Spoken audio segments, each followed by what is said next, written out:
Bismillahirrahmanirrahim. Assalamualaikum warahmatullahi wabarakatuh. Salam sejahtera untuk kita semua. Semoga kita semua tetap dalam keadaan sehat meski pandemi COVID-19 sedang mewabah di negeri ini. Sebelumnya, perkenalkan, nama saya Filzah Tifa Mulyati, bisa dipanggil Miss Filzah. Anak-anakku sekalian yang saya cintai, kali ini saya akan membawakan materi layanan bimbingan konseling dengan tema pentingnya bersikap jujur, yang mana kejujuran itu akan membawa kita kepada kesuksesan. Seperti yang dijelaskan dalam Kamus Besar Bahasa Indonesia, jujur berarti tulus, tidak culas, dan tulus hati.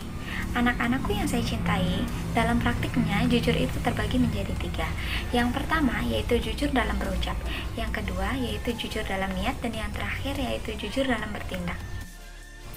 Nah, kira-kira seperti apa sih jujur dalam berucap itu? Anak-anakku, jujur dalam berucap berarti berkata benar, tepat, dan tidak berbohong. Berbohong adalah sikap yang sangat tidak terpuji, karena bisa menyesatkan dan menyengsarakan. Orang yang berbohong adalah orang yang lemah, orang yang takut dan memiliki jiwa yang sakit. Yang kedua yaitu jujur dalam niat. Nah, jujur dalam niat maksudnya berniat dengan tulus ikhlas, baik kepada Tuhan maupun kepada manusia. Contohnya seperti ini, ketika kita beramal, ketika kita menolong seseorang, ketika kita berbuat baik kepada seseorang, kita harus niatkan lillahi ta'ala, bukan untuk yang lain, terlebih untuk pamrih agar dipuji. Dan yang terakhir yaitu jujur dalam bertindak.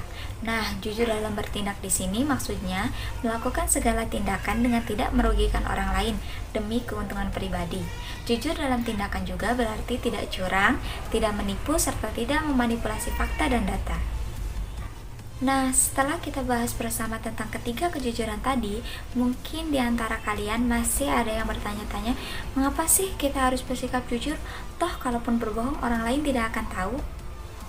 Anak-anakku sekalian, karena kejujuran adalah kebijakan terbaik.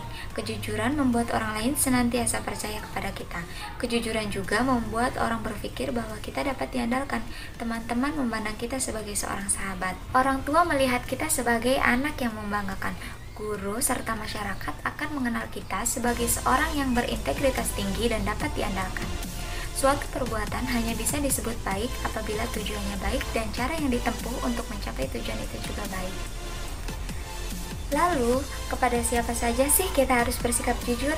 Yang pertama, yaitu kita harus jujur kepada orang lain. Yang kedua, kita harus jujur kepada Tuhan. Dan yang ketiga, kita juga harus jujur kepada diri kita sendiri. Intinya, kita harus bersikap jujur mengenai apapun, dimanapun, dan kepada siapapun. Nah, agar kejujuran senantiasa melekat dalam diri kita, perhatikan dengan baik kiat-kiat dalam menjaga kejujuran sebagai berikut. Yang pertama, carilah teman yang jujur dan menghindari teman yang buruk. Yang kedua, carilah lingkungan yang jujur dan hindari lingkungan yang buruk. Dan yang ketiga, selalu mengingat dampak buruk dari ketidakjujuran. Dan yang terakhir, selalu ingat bahwa Allah Maha Tahu dan Maha Melihat dari ketidakjujuran yang sekalipun sudah disimpan dengan sangat rapi. Nah, setelah kita bahas bersama makna sebuah kejujuran dari awal hingga akhir, semoga ini bisa memperkuat tingkat kejujuran kita ke depan. Sekian dulu materi kali ini dan sampai bertemu dalam kesempatan yang lain. Akhir kata, wallahul muwaffiq ila aqwamit thoriq. Wassalamualaikum warahmatullahi wabarakatuh.